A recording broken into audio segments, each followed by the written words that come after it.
La voie la plus intelligente pour atteindre 10 000 € par mois. Parce que la route traditionnelle, c'est école, travailler dur, avoir de bonnes notes, aller à la fac et avoir un job de 9 h à 17 h. Le revenu moyen net au sein de l'Union européenne est de 28 217 € par an, donc largement en dessous des 10 000 € par mois. Quelques grandes professions resteront toujours au-dessus. Professions médicales et paramédicales, médecins, chirurgiens, pharmaciens, dentistes, politiques et hauts fonctionnaires, les fonctions étatiques, professions de droit, notaires, avocats, etc., etc.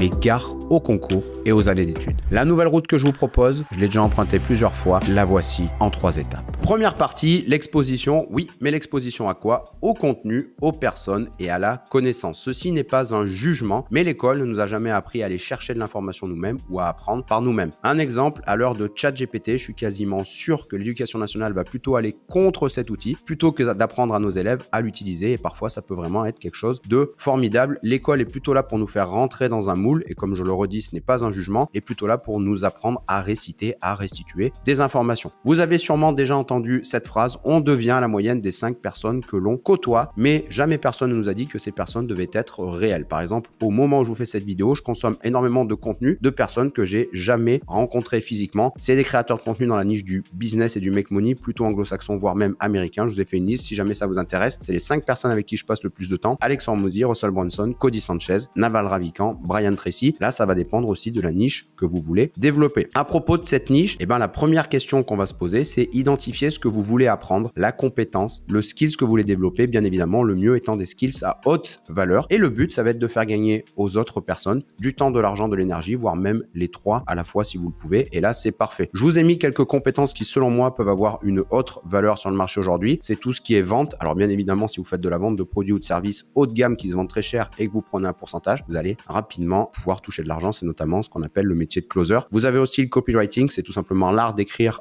pour vendre. Tout ce qui est codage aussi, selon moi, peut avoir une grosse valeur, et tout ce qui est maîtrise de l'intelligence artificielle. Bien évidemment, c'est encore mieux si vous avez soit des facilités, soit une attirance ou une appétence pour un domaine. Un travailleur besogneux pourra jamais battre un passionné. Si vous êtes passionné d'un domaine, tôt ou tard, vous allez devenir une référence dans ce domaine. Moi, le choix que j'ai fait, ce qu'il faut retenir, c'est qu'il y a 3 niches. Il y a soit la niche de la santé, soit la niche des relations, soit la niche du make money. Moi, je suis plutôt dans la niche du make money. Le choix que j'ai fait, c'est de développer 2 compétences, soit les tunnels de vente notamment et l'acquisition client, aider les gens à avoir plus d'argent, soit l'optimisation fiscale internationale et aider les gens à payer moins d'impôts. Donc moi, je leur fais gagner de l'argent, alors en même temps du coup du temps et en même temps de l'énergie. Mais vraiment identifier le skills, la compétence que vous voulez développer. Deuxième partie, rechercher des sources crédibles. Et ça, c'est pas forcément le plus facile. La première question à se poser, c'est qu'est-ce qu'ils ont fait avant d'en parler. Moi, par exemple, je vous donne la roadmap, ce que je ferais pour aller gagner 10 000 € par mois. Je l'ai déjà fait 6 fois dans 6 domaines différents en moins de 6 mois. Il y a énormément de personnes, et là, ça va mettre un petit tacle à la carotide, mais de personnes qui donnent des conseils business et qui en fait n'ont jamais eu de business eux-mêmes, ou qui ont jamais eu à réussir à avoir un business à eux-mêmes pérenne qui était stable. Et du coup, comme ils n'y arrivaient pas, ils se sont dit,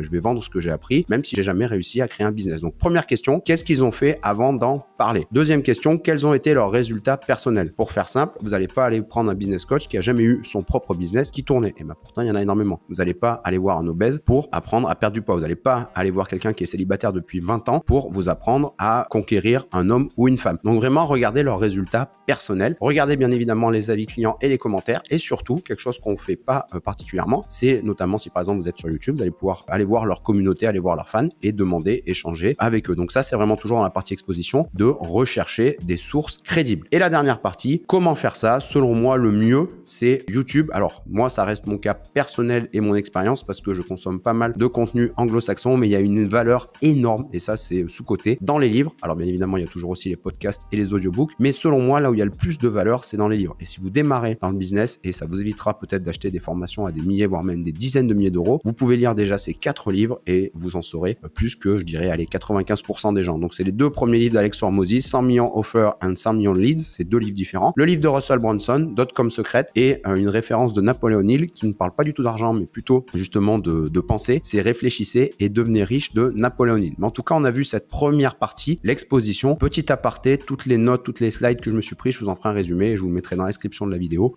ou sur mon site karma.net. Deuxième partie, l'action, parce que c'est bien beau de s'exposer, mais si on ne prend aucune action, ça donnera rien. Le but, c'est d'appliquer ce que l'on va apprendre, sinon ça sert à rien, je vous l'ai mis, et ça va devenir alors un cercle vertueux. Et vous allez voir la puissance des mots. La connaissance plus de l'action, ça va donner de l'expérience, qui va donc amener encore plus de connaissances à découvrir ou à acquérir. Et si vous mettez en place des actions, alors vous allez avoir encore plus d'expérience. Mais la connaissance, ce n'est pas de l'expérience. La connaissance plus de l'action, ça donne de l'expérience. Je vous ai mis 3 petites références que je trouve assez sympas. N'ayez pas peur d'échouer. Alors surtout en France, c'est plutôt mal vu, mais dans les pays anglo-saxons, c'est même glorifié. Je suis pas là pour vous donner des leçons, mais selon moi, c'est ni bien ni de valoriser, ni de pas valoriser l'échec, mais en tout cas, c'est une réalité. Il y a de fortes chances qu'au début, vous échouez. 3 exemples pour vous rassurer. Marilyn Monroe, au début, on lui avait conseillé de devenir secrétaire parce que son physique n'était pas commun pour être une actrice. J.K. Rowling, son histoire est très connue. 12 personnes ont refusé de lui publier Harry Potter avant qu'on lui fasse confiance. Maintenant, on connaît le succès qu'elle a eu, ça doit être dans les œuvres les plus vendues. Et Michael Jordan, j'adore cette phrase, j'ai raté plus de 9000 tirs dans ma carrière, j'ai perdu près de 300 matchs, 26 fois on m'a fait confiance pour prendre le tir de la victoire et j'ai raté, j'ai échoué encore et encore dans ma vie et c'est pourquoi je réussis. Donc vraiment, ayez pas peur de l'échec. Alors le problème, c'est pas vraiment l'échec, c'est souvent le regard des autres, mais vraiment ce qu'il faut retenir dans cette slide, la connaissance plus de l'action, ça va vous donner de l'expérience. Après ça, une fois qu'on a dit ça, commencez à vous faire payer. Moi, ma stratégie au début, ça a été de pas mal donner des offres gratuites pour récolter des témoignages et des recommandations. Aujourd'hui, je le conseillerais pas forcément, donc le but, c'est de rapidement se faire payer. Le titre de la vidéo, c'est comment faire 10 000 € par mois. Donc, commencez vraiment à vous faire payer. Si votre offre est à 2 000 €, c'est mathématique. Vous n'avez besoin que de 5 clients par mois. Comme je vous le disais, à cette étape, l'argent n'est pas forcément le plus important. Alors, bien évidemment que l'argent est important. Les gens aussi qui vous disent l'argent ne fait pas le bonheur, c'est une connerie. L'argent vous fera gagner du temps, de l'énergie, des facilités, va régler beaucoup de problèmes. Donc oui, l'argent contribue au bonheur. Sur les dernières études, le bonheur augmente jusqu'à 80 000 € par an. Mais ce qui va vraiment compter là dans notre présentation, dans nos slides, c'est l'expérience, c'est-à-dire de récolter de la data, de l'information et surtout de noter tout ce que vous apprenez. On est toujours dans cette deuxième partie, l'action. Comment faire ça? Alors moi, si je repartais de zéro, je ferais des produits ou du service en ligne. Pourquoi est-ce que je ferais ça? Parce que c'est facile à lancer et qu'il y a très peu de frais. Alors que si vous avez un business physique, vous allez avoir des loyers, des charges et des contraintes peut-être administratives, peut-être avec votre commune, etc., etc. Et pourquoi je choisirais ça? Parce qu'au début, on a souvent du temps, mais pas de ressources. Quand je dis pas de ressources, ça veut dire quoi? C'est qu'on n'a pas d'argent, ni de ressources humaines, de personnel ou de collaborateurs ou d'associés avec nous. Donc moi, comment faire? Je commencerai par du service ou du produit en ligne. Deuxième question à se poser, comment se placer? Et là, il y a 2 grandes stratégies. Il y a la stratégie du low ticket et il y a la stratégie du high ticket. La stratégie du low ticket, si jamais vous lisez le livre de Dotcom Secret de Russell Brunson, vous allez le voir, c'est tout simplement ce qu'il faut retenir, vendre des produits peu chers et parfois ça peut être vraiment très peu cher. Par exemple, lui, son livre a une valeur énorme et le livre, vous allez peut-être même, encore s'il le fait toujours, l'avoir de manière gratuite. Vous allez juste payer les frais d'envoi. Donc c'est un livre qui va avoir une valeur énorme à un petit prix et en fait, il part du principe, j'ai pas le pourcentage en tête, mais de mémoire que 20% à chaque fois des gens sont prêts à prendre l'offre au-dessus. Donc par exemple, il va avoir son livre, je vais dire une bêtise, mais à 20 €. Ensuite, il va avoir une formation en ligne à 2 000 €. Ensuite, il va avoir un mastermind à 10 000 €. Ensuite, il va avoir une offre personnelle à 100 000 €, etc., etc. Ça, c'est la stratégie du low ticket qui va monter vers le high ticket. Et il y a l'autre stratégie que moi, j'aime bien, c'est la stratégie du high ticket puis le low ticket. Qu'est-ce que c'est que cette stratégie-là? C'est plutôt, on va vendre d'abord des produits plutôt haut de gamme et ensuite, si on veut, on va délivrer ensuite des produits bas de gamme. Pourquoi? Parce que selon moi, on va gagner du temps. Je vais vous donner un exemple, un raisonnement par l'absolu. J'aime bien faire ça. Imaginons que vous vendiez une offre 1 million d'euros, et ben vous allez avoir du budget pour payer des personnes qui vont vous faire tout le marketing, tous les tunnels de vente pour vos offres low ticket. Avantage du low ticket, c'est que vous allez apprendre énormément de compétences et ça va monter progressivement. Et je trouve que c'est un petit peu la voie que beaucoup de gens utilisent. Alors attention, les 2 voies marchent très bien. La voie du high ticket, ça va être plus dur à vendre au début parce qu'on a souvent des croyances sur l'argent et vendre un produit cher, ça peut être un petit peu compliqué. Le gros avantage, c'est qu'on va gagner du temps. Sur les dernières recherches que j'ai faites, n'hésitez pas à me le dire en commentaire si vous avez aussi des datas, des informations, des données là-dessus. Le plus facile pour faire 1 million d'euros par an, même si c'est pas le sujet de la vidéo, c'est d'avoir des offres à 1 000 €. Ça, c'est la deuxième partie, comment se placer. Troisième partie, comment est-ce qu'on passe d'un business de solopreneur freelance à un vrai business? Alors moi, je suis en plein dedans, c'est-à-dire qu'au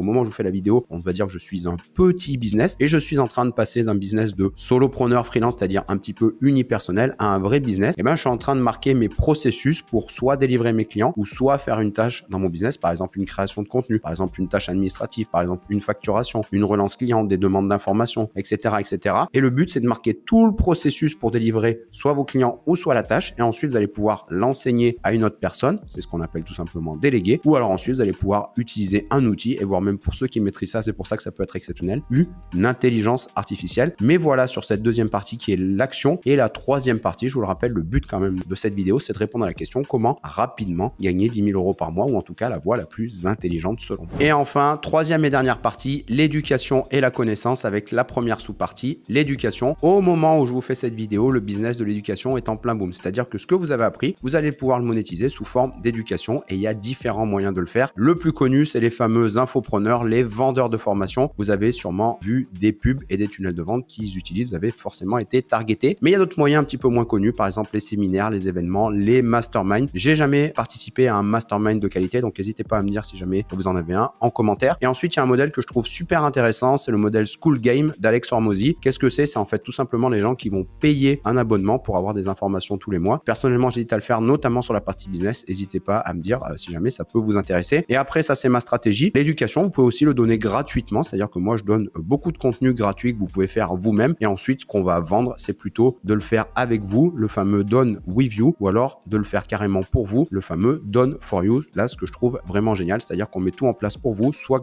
pour que vous ayez plus de clients, soit pour payer moins d'impôts, soit les deux. Ça, c'est pour la partie éducation. Et la partie connaissance, c'est tout simplement comment est-ce que vous allez pouvoir vous faire connaître. Et là, il n'y a que 5 possibilités: la création de contenu, la prospection, les publicités, les ads, l'affiliation et la recommandation. Après, pour vous donner un petit peu mon avis, la stratégie, moi, que j'utilise actuellement, c'est de donner gratuitement énormément de valeur, énormément de contenu que certains vont vous faire payer des milliers, voire même des dizaines de milliers d'euros. Et comme je vous le disais, c'est de faire des offres done for you, c'est-à-dire des offres que je fais avec vous et carrément même pour vous et de manière récurrente. Alors si jamais vous voulez travailler avec moi, vous savez où me trouver. Je vous ai fait un petit format, alors à contre-cœur un petit peu d'ailleurs les slides, c'est tout simplement parce que la caméra marchait pas du tout aujourd'hui. Donc si c'est un format qui vous plaît, n'hésitez pas à me le dire. Si vous voulez encore plus de contenu, je vous invite vraiment à vous balader sur la chaîne. Je vous ai notamment fait 3 playlists, une sur le business de manière générale, une sur la fiscalité, l'optimisation fiscale et une autre sur mes expériences de vie, mes apprentissages, etc. Baladez-vous et moi je vous dis à la semaine prochaine pour une nouvelle vidéo.